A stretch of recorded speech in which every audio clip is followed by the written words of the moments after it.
নমস্কাৰ, মই বিনাই বৰ্ণিললৈ আপোনালোকক সকলোকে স্বাগতম জনাইছোঁ।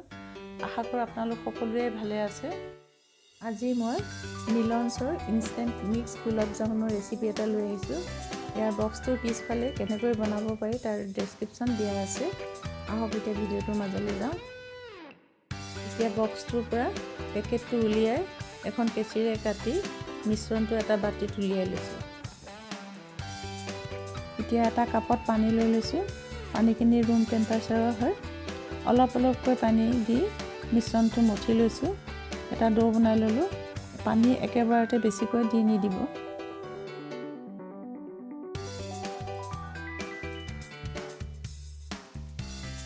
ডোটোৰ পৰা এতিয়া সৰু সৰু বল বনাই লৈছোঁ। চাব যাতে ক্ৰেক নাথাকে। হাতত অকণমান পানী লৈ ভালকৈ গোল কৰি ল'ব।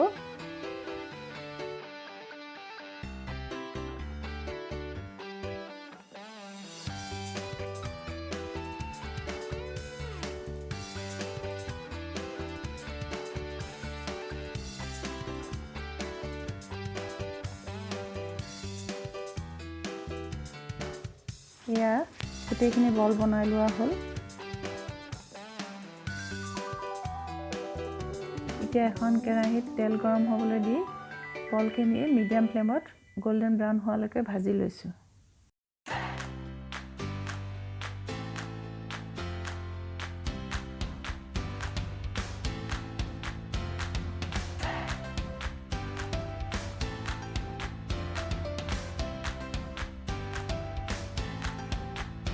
এতিয়া এনেকৈ আটাইবোৰ বল গোল্ডেন ব্ৰাউন হোৱালৈকে ভাজি নমাই থলোঁ।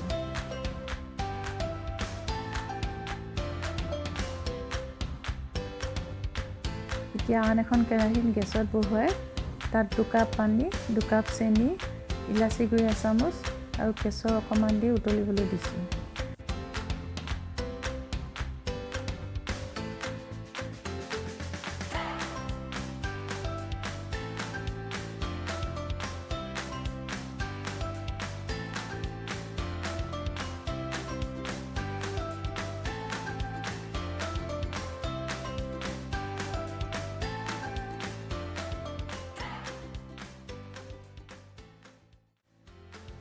চেনিখিনি সম্পূৰ্ণকৈ গলি গ'ল।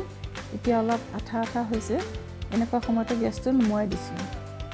এতিয়া আগতে বনাই থোৱা গোলাপ জামুনখিনি গৰম হৈ থকা চেনি পানীৰ ৰসত 20 মিনিটমান সময় ডুবাই ৰাখিছোঁ।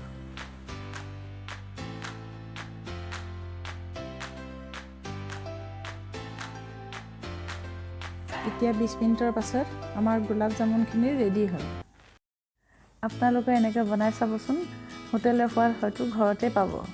আৰু যদি ভিডিঅ'টো চাই ভাল পাইছে প্লিজ লাইক কৰিব, কমেণ্ট কৰিব আৰু যিসকলে নতুনকৈ চেনেলটো চাইছে প্লিজ ছাবস্ক্ৰাইব কৰি দিব। লগতে বেল আইকনটো প্ৰেছ কৰি দিব। আজিলৈ আহোঁ। ধন্যবাদ।